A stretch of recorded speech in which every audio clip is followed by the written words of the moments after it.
Merci beaucoup, Monsieur le Président. Merci beaucoup, Monsieur le Premier ministre, chers membres du gouvernement, chers collègues.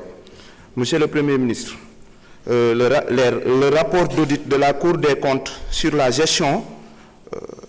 des finances publiques entre 2019 et 2024 a fait ressortir de graves manquements aux principes de transparence et de bonne gouvernance. Depuis quelques mois, le gouvernement évoque d'autres audits qui font ressortir des manquements aux règles de bonne gouvernance. Qu'en est-il exactement et quels sont les constats de ces audits? Elimaanu jëwriñ bi ñu ngi lay nuyu di la jaajëfal yow ak sa gouvernement ci liggéey bu am solo bi nga xam ni def ngeen ko. Gis nañ ne am na rapport audit boo xam ne nii Cour des comptes génneel nañ ñu ko ci diggante 2019 ak 2024 buy wane ne am na njuuj njaaj yu am dayo yoo xam ne nii kenn xamul fu mu toll te ñi nga xam ne nii dafa am ñu fi nekkoon def ko mu nekk loo xam ne nii dem na sax ba kawe suñu njort ci bor bi nga xam ne nii moom lañ déclaré woon ne ñoom bor bii lañ fi bàyyi bor boobu sax ëpp nañu suñu dayo te rapport yooyu génnee na ko ba indi sax ci li nga xam ne nii maanaam mooy gasax ci budget bi nga xam ne ñoom moom lañ fi bàyyi woon ak ci fi ñu nekk nii mu nekk loo xam ne nii lu am solo la. ma doon laaj aussi état bi am na ay audit yoo xam ne nii lancé woon na ko ay càmbar ñiy laaj càmbar yooyu noonu fan la ci toll ak lan moo génnee ci càmbar yooyu ci foncier bi ci énergie ak contrat yeeg loolu noonu yëpp moom lañ doon laaj ñu ngi leen di sant di leen gërëm. jërëjëf honorable député Matar Sylla monsieur le premier ministre man nga jël kàddu. jërëjëf honorable Matar Sylla ma daaneel dernier laaj bi desoon ci ki njëkk a wax rek di wax ni j'espère que c'est pas interdit monsieur le président de l'Assemblée wax na concertation pôles territoriaux yi loolu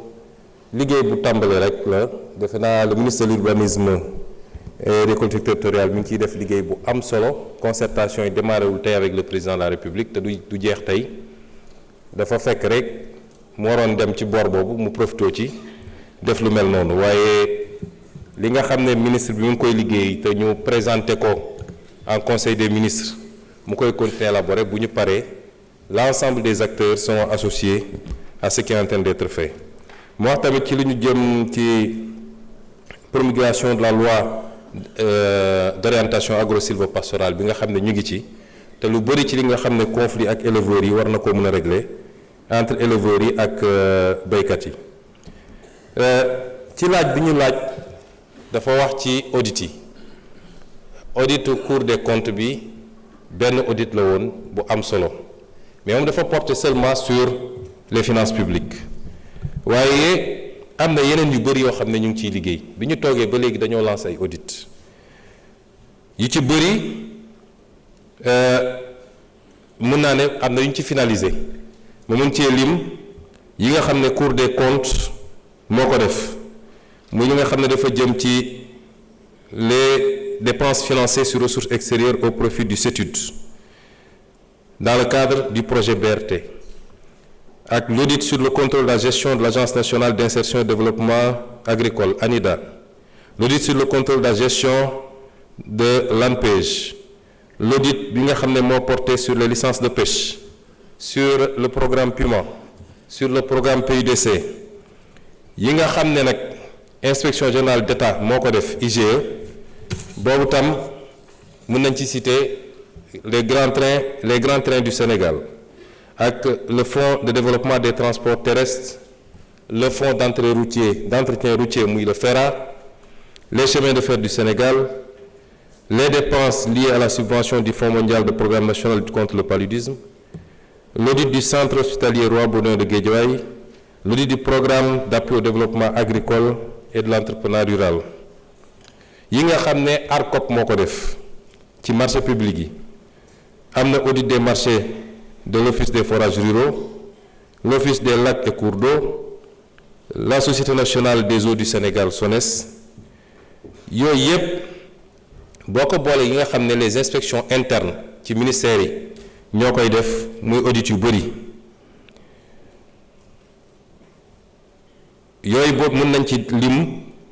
yi nga xam ne moo jëm ci la situation administrative et budgétaire et financière du ministère des Sports, la situation de l'ex-ministère de la Jeunesse, de l'Emploi et de l'Entrepreneuriat, la gestion du secrétariat général de la Biennale des Arts,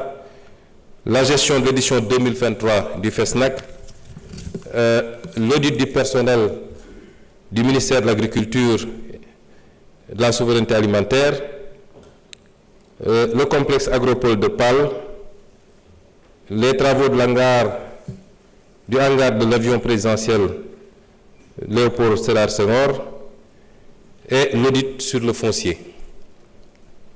boo xoolee rapport yooyu yëpp dafa génnee ay irrégularités yu bëri mën naa ci lim l'observation des règles de fonctionnement des organes délibérants,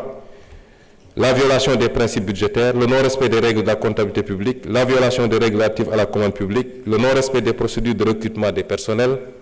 la violation des grilles salariales, l'octroi de subventions ou de dons à des personnalités politiques, l'utilisation des ressources pour des motifs sans rapport avec l'objet des entités concernées et les dépenses constitutives de gaspillage, l'utilisation de ressources pour une destination inconnue, l'acquisition de véhicules en violation de la réglementation. Sur le plan foncier, il a été relevé des transactions inacceptables sur des terrains ou immeubles appartenant à l'État. C'est le cas notamment, outre la cession de la résidence de fonction du président de l'Assemblée nationale, de la cession de l'assiette de la prison de Rebeuss qui a été vendue et pour laquelle un décret d'annulation de la vente a été pris, de l'assiette du tribunal de grande instance de Pikine-Guédiawaye de 2,8 hectares, dont une partie a été morcelée en 38 parcelles attribuées à des promoteurs,